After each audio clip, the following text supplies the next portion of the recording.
Dear viewers, welcome back to my channel English grammar. হ্যাঁ, শিক্ষার্থী বন্ধুরা, আমরা আজকে যে বিষয়টি নিয়ে আলোচনা করব সে বিষয়টি হচ্ছে রাইট ফর্মস অফ ভার্ব।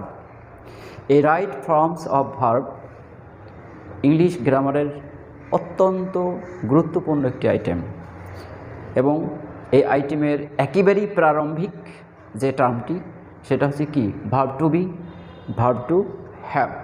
এবং এই ভার্ব টু হ্যাভের সঙ্গে অলরেডি তোমাদের আমি পরিচয় করিয়ে দিয়েছি, এবং যারা এখনও পর্যন্ত আমার সেই ভিডিওটি মিস করেছো তাদের সুবিধার্থে আজকের এই ভিডিওতে আমি সেই ভিডিও দুটির লিঙ্ক দিয়ে দিলাম, যাতে তোমরা খুব সহজে ভার্ব টু বি এবং ভার্ব টু হ্যাভ শিখে নিতে পারো এবং রাইট ফর্মস অফ ভার্বসের বেসটাকে আরও স্ট্রং করতে পারো।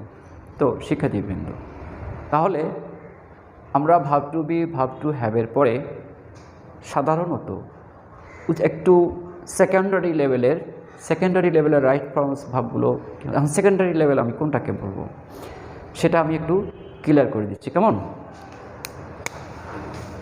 রাইট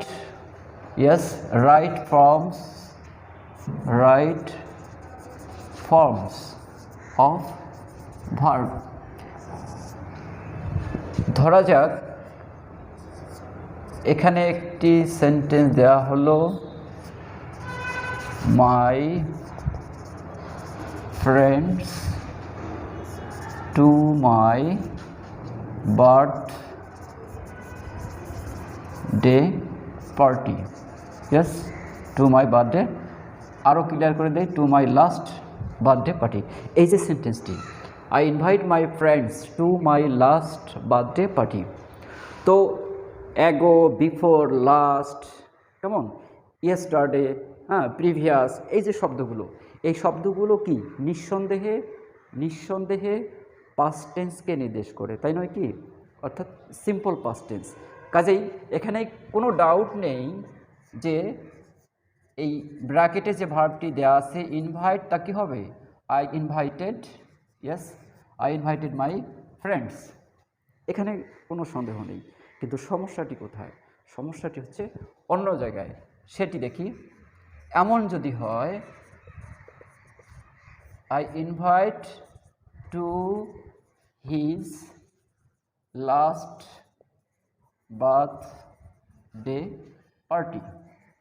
ওকে, এই যে সেন্টেন্সটি, I invite to his last birthday party, তাহলে এই সেন্টেন্সটির মতো এখানেও কি ইনভাইটেড হবে? এই জায়গায় কি একটি কনফিউশন দেখা দিচ্ছে।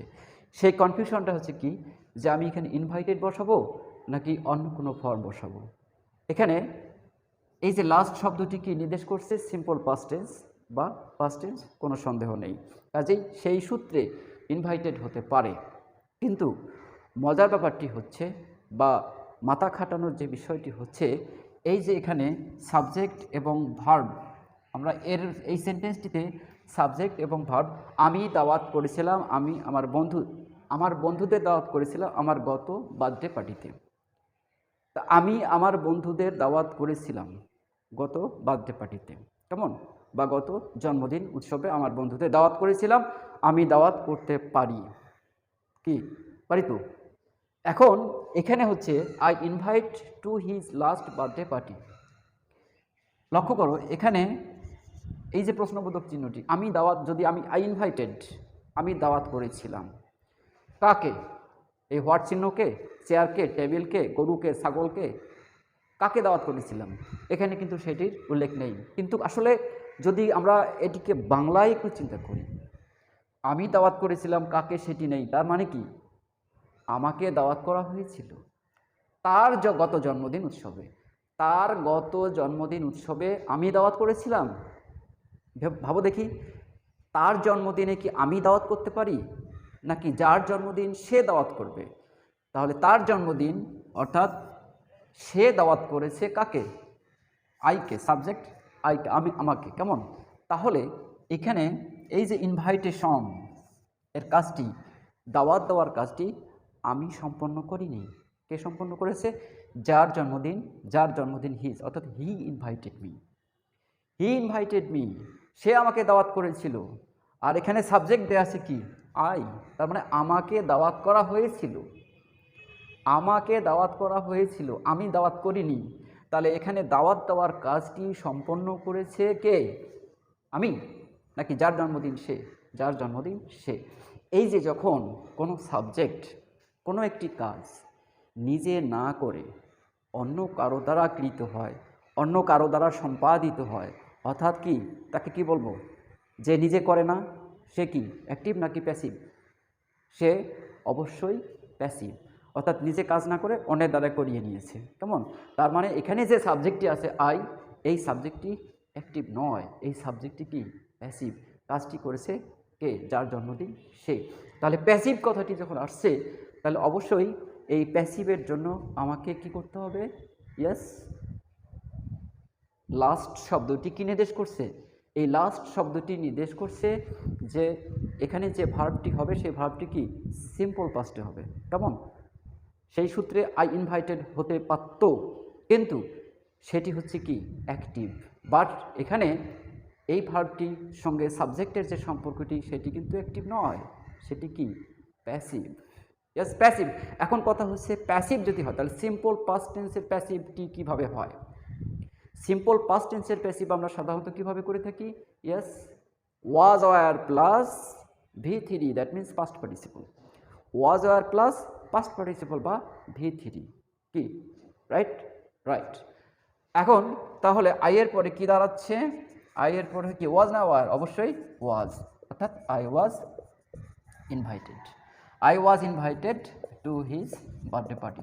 তাহলে এখানে মেইন পারসেপশনটি হচ্ছে যে এই সাবজেক্টের সঙ্গে ভার্ব কি আচরণ করছে, সে নিজে কাজটি করছে নাকি অন্য কারো দ্বারা কৃত হচ্ছে। এটি যদি আমি একবার আইডেন্টিফাই করতে পারি, চিহ্নিত করতে পারি, তাহলে নিঃসন্দেহে আমি ভার্বটির রাইট ফর্ম ব্যবহার করতে পারবো। কি শিক্ষার্থী বন্ধুরা, আর কি কোনো সমস্যা হতে পারে এ ধরনের সেন্টেন্সে? আশা করি সমস্যা হবে না। তবে তোমাদের সুবিধার্থে আমি আরও কয়েকটি এক্সাম্পল দিচ্ছি। আরেকটি এক্সাম্পল দেখে নেই, যেমন my pen, yes, my pen ধরো দেয়া থাকলো still, still, yes, last night, last night. লক্ষ্য করো এখানে সাবজেক্ট হচ্ছে কি মাই পেন আর ভার্বটি হচ্ছে কি স্টিল। তাহলে কলম কি নিজে নিজে চুরি হতে পারে, কলম কি চুরি করতে পারে, কলম কি চুরি করার কাজটি সম্পাদন করতে পারে? এই চুরি করার কাজটি কে, কোনো বস্তু করে, কোনো প্রাণী করে না, এই চুরি করার কাজটি কে করে, আমরা মানুষরা করে থাকি, তাই নয় কি? এই আমরা আশরাফুল মাখলুকাত, আমরা যে মানুষ, এই মানুষরাই এই চুরি নামক অপকর্মটি করে থাকি, তাই নয় কি? তাহলে এই সাবজেক্ট মাই পেন, এই মাই পেন স্টিল অর্থাৎ চুরি করার কাজটি নিজে করেনি, তাহলে চুরি করার কাজটি কি অন্য কেউ করেছে। তাহলে এই সাবজেক্টের সঙ্গে এই ভার্বটির সম্পর্কটি কি হচ্ছে, অ্যাক্টিভ নাকি প্যাসিভ? অবশ্যই প্যাসিভ। এখন কথা হচ্ছে এটা কোন টেন্সের প্যাসিভ। লক্ষ্য করো last night of course past, that means simple past. তাহলে আবারও কি হচ্ছে, সিম্পল পাস্টের প্যাসিভ মিনস কি subject my pen plus was, verb steal যার past participle stolen last night, অর্থাৎ my pen was stolen last night. আমি ক্লিয়ার? ইয়েস, হ্যাঁ, আরও কয়েকটি এক্সাম্পল দিলে তোমাদের জন্য সুবিধা হয়। ওকে, তাহলে দেখি, যেমন একটি সেন্টেন্স দেখি, the, yes, the map, the map ব্র্যাকেটে থাকলো হ্যাং, কেমন, already on the wall, already on the wall, the map hang already on the wall। Map মানচিত্র, ঝোলানো, মানচিত্র কি নিজে নিজে ওয়ালে ঝুলতে পারে? পারে না। তাহলে এই মানচিত্রটি ঝোলানোর কাজটি কেউ না কেউ করেছে, আমি তুমি সে যে কেউ একজন করেছে, কেমন? তাহলে অবশ্যই এই সাবজেক্টের সঙ্গে ভার্বটির সম্পর্ক কি প্যাসিভ। এখন কথা হচ্ছে এটি কোন টেন্সের প্যাসিভ। ইয়েস, এখানে লক্ষ্য করো এই যে adverb, already, by this time, just now, এই ধরনের অ্যাডভার্ব থাকলে পরে আমরা সাধারণত প্রেজেন্ট পারফেক্ট টেন্স ব্যবহার করে থাকি। আর প্রেজেন্ট পারফেক্ট টেন্সের অ্যাক্টিভ যে স্ট্রাকচারটি সেটি কি, have has plus V3 past participle. কি ঠিক তো? এখন যখন হ্যাভ হ্যাজ প্লাস V3 বা পাস্ট পার্টিসিপল থাকে তখন তার প্যাসিভ ফর্মটি কি আসে? হ্যাভ হ্যাজের সঙ্গে আরেকটি ওয়ার্ড যুক্ত হয় কি? ইয়েস, বিন। বিন কেমন? দ্যাট মিন্স হ্যাভ বিন বা হ্যাজ বিন।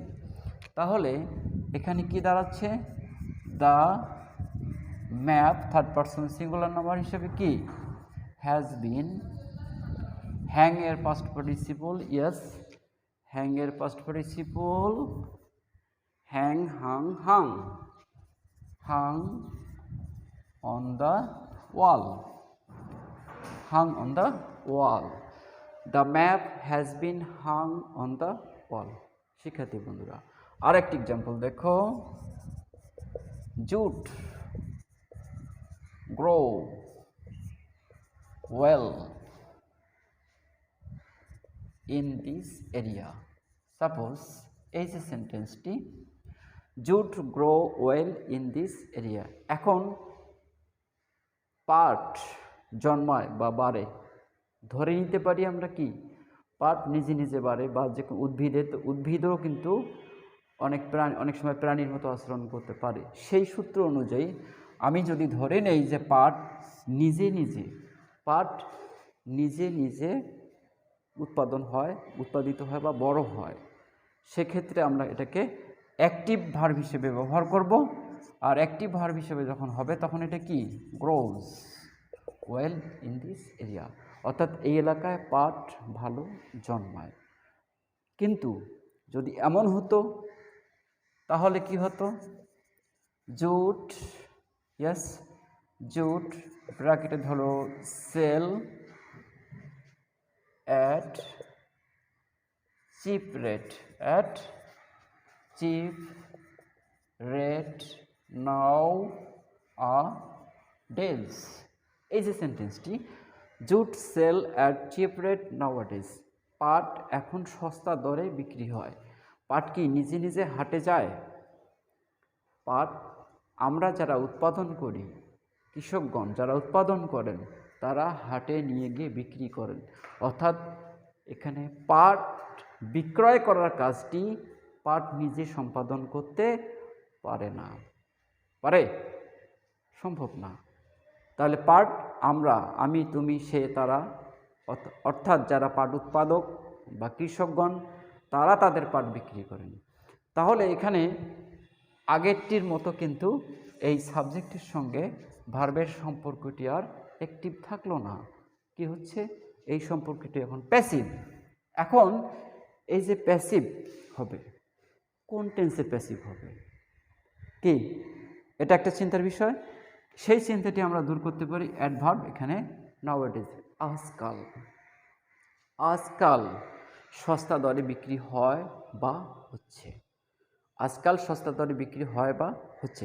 কাজেই এখানে আমরা এটাকে যদি প্রেজেন্ট বা সিম্পল প্রেজেন্টেও বিবেচনা করি তাহলে কি হচ্ছে, ইজ